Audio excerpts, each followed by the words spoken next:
This video has been produced with the help of the police, the Daewoo Car Company, a senior driving examiner with over 20 years teaching and examining experience, and a chief driving examiner with 26 years experience.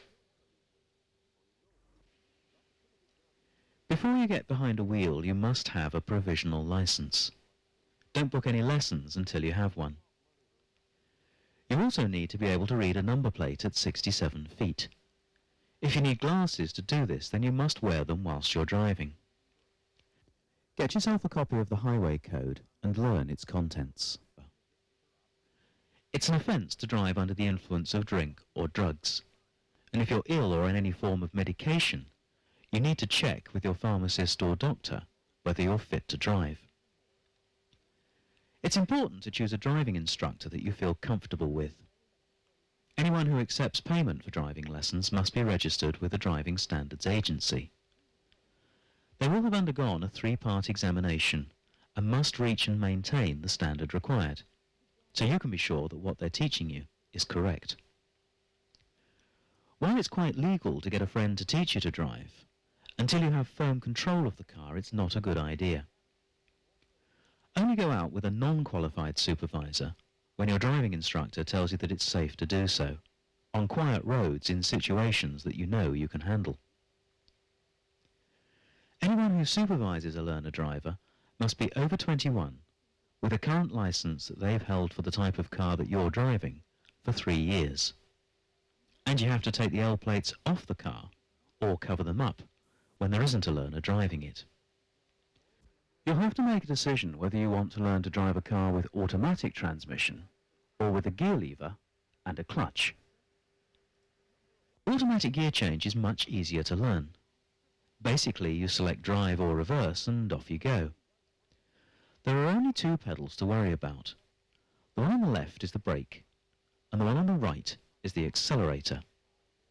Press your right pedal to go, and your left pedal to stop. You use your right foot for both of them, because you'll never want to accelerate and brake at the same time. It is a lot easier to drive an automatic, and because there's less work to do in the car, you're better able to devote your attention to the road. But there are disadvantages. Automatic cars cost more to buy in the first place. They tend to use more petrol than manual geared cars. There's more to go wrong, so maintenance and repair costs can be higher. And if you pass your test driving a car with automatic transmission, then you can't drive a car with a manual gearbox. So let's have a look at what's involved in manual geared cars. These days, most cars have 5 forward gears. First, second, third, fourth, and fifth. And to change between them, you need to disconnect the engine from the gearbox using the clutch pedal, which is to the left of the brake. If you get confused as to which pedal is which, just remember A, B, C. Accelerator, brake, and clutch. So, manual or automatic. Whichever you choose, it's a good idea to have a lesson on both types at some time during your training. No pilot would ever dream of just jumping into a plane and taking off without undergoing a whole series of pre-flight checks, because a mechanical failure can mean the difference between life and death at 3,000 feet.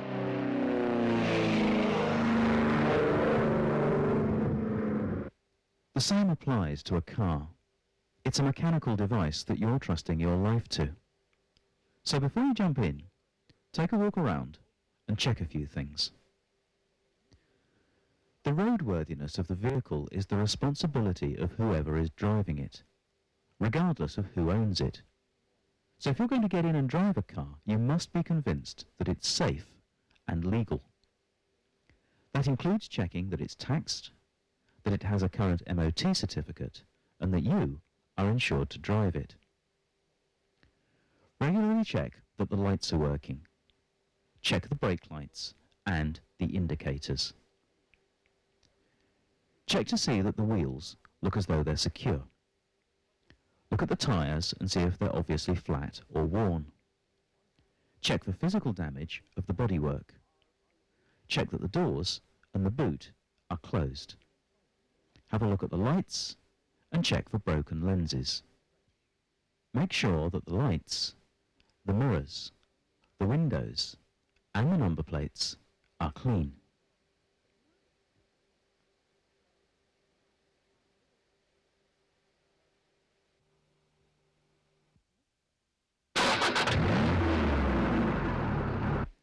Don't forget that you're also responsible for the roadworthiness of several aspects of the car that you can't see, like the exhaust system, the brakes, and the steering mechanism.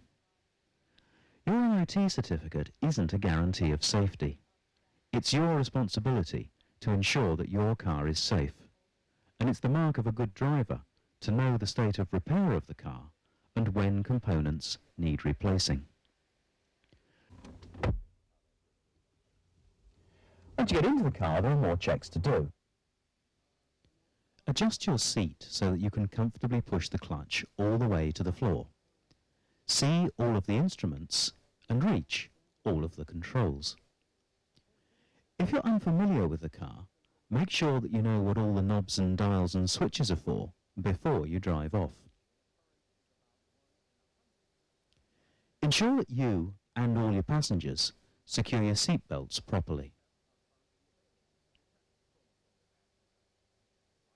Check that the handbrake is on, and check that the gear lever is in the neutral position by moving it from side to side. Adjust your mirrors so that you can see as much of the road as possible without moving your head.